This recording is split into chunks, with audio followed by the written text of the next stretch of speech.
What is going on, everyone? Welcome back to CDT. It's me, Ditto. I'm recording in a voiceover right now because I forgot to turn my microphone on for this. Today we're going to be trying to do some science by working out what the worst car in the game is. There's a few options actually. We'll look through some right now. I've got to remember which cars I picked for this. This is going to be difficult. So I think the first one is... Oh yeah, I know what the first one is. It is the 1968 Dodge Charger, the original one, not the Fast and Furious one. Scroll down to it, you stupid... Oh wait, that's me. Yeah. Oh, I forgot I had it in the silly drag racing tune I made a few videos ago. Shows you how much I drive the damn thing, am I right? Yes, I am right. So just reset the suspension, and then you're going to love this one. It is running the standard suspension. Because it tips. And you know how much I like cars that tip. I don't. Just turning left. So turning left actually in this car is perfectly fine, but because for some reason that I don't know, when you turn right, watch this. Oh look, it tries to flip over. It basically flips at 100 miles an hour.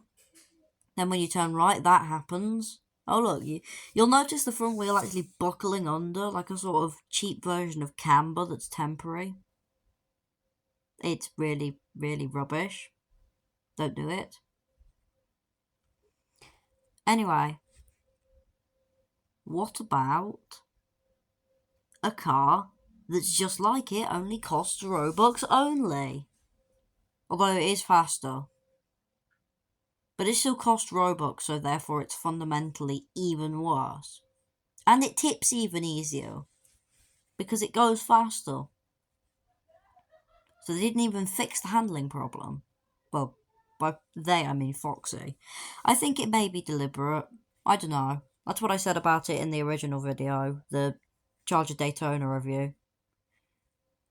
Yep, just send it through the corner. Do absolute sod all. And then we go back down to the start, because there is a lot of shit cars in Class 1.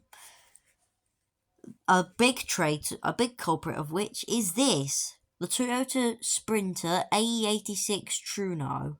Sorry, Toyota Corolla Sprinter AE86 Truno. Because it does this. Oh no, this isn't where I tip it. Because it rolls. Really easily. Like this. And look, it actually, because it's so light and the suspension is so crap, it actually wheelies and stuff and sort of bounces around like a sort of loose balloon. Sometimes it doesn't even need the curb, you can just randomly tip it over. Of course, what you may notice is quite a few of these cars can be fixed with their suspension just being lowered. However, for this one specifically, which I didn't actually mention in the original video, I didn't mention this in the original video, I just forgot what I was going to say. Basically, what happens is, when you fix the suspension on this, it quite often still flips over. Look, when we're following the city race route, we've already flipped over twice. Let's just see how many more times we flip. Do I see a third coming? It was going to. So that's 2 and a potential 1. Made that 3 and a potential 1 as it just slides on its side into some random dude eating their dinner. What about a car that's just fundamentally slow and boring? I drove this car in a video when we were trying to see if the rally cars, where we were trying to prove a point for off-roaders. This is the Mitsubishi Lancer Evo 10. It's quite terrible because it is so slow. So slow. And it doesn't even drift the best. It understeers quite a lot as well. I do not want to be in it any longer. But it doesn't tip. You will note the suspension does hold up quite well when you go over the curbs. And now here's where I take the piss out of ATVs, quad bikes for like 3 minutes straight. Starting with a sillily lifted Polaris quad bike. It looks so terrible. Like, it's basically made of plastic. And then we just go through the corners and it understeers. And then when you go over a curb, it does gymnastics. Without landing. I used that line in the original video. Yeah, I genuinely do not see a point in the ATVs. See? The moment you go over a curb, suddenly it's doing back handsprings. That's the only gymnastics term I can name. Except maybe front handsprings, but does that count? Oh, and flips. Anyway, this is basically... This wasn't actually a car I thought was terrible. It was quite a decent improvement, but it was still rather understeery. Also, nobody drives them at all. And here's why I take the piss out of a lot of cars in Class 2. Starting with the most awful version of the Fiat Multipla. The Bonipla. Or is it? Yeah, let's just call it the Boniply. It does drift quite decently. And if you don't know how to drift front wheel drive, watch my video on it. Yes, I did just plug my own channel on my channel. But, yeah. I don't like it at all. It was part of the 2023 Easter event. And it was shocking. Nobody liked it at all. Like, seriously, no one at all. Of course, speaking of understeer, you could put any drift car into that seat. Like this, the Mazda RX-7 FD Veilside, that's just like the one from Fast and Furious. But the thing about the FD Veilside is it's a drift car, so it does also have monstrous acceleration, and it will also drift quite well. Also, it doesn't flip in the corners. It has lots of redeeming features, it just doesn't steer that well. However, the thing about the other cars is, most of the time they don't steer very well. Or steer at all. Like, the AE86, you just turn in, and it's on its roof. Boom. Anyway, let's go back to poking fun at ATVs. What about the most pointless one? The Tesla Cyberquad. Nearly 200 miles an hour, this one. Oh, and it's already on its back. I would say on its roof, but it doesn't have one. That was 1 million as well. Oh, I didn't mention that in my limited video, did I? My bad. And then here's a car that I thought was actually terrible and then drove it again and realised they'd buffed it. I don't keep up with all the precise nitty-gritty details. I just go, this is the main overview of an update, and now you're all going to watch this video and make me happy. Oh yeah, notice the gears keep getting stuck. And here's the old beast itself, the massive, massive Hummer H1.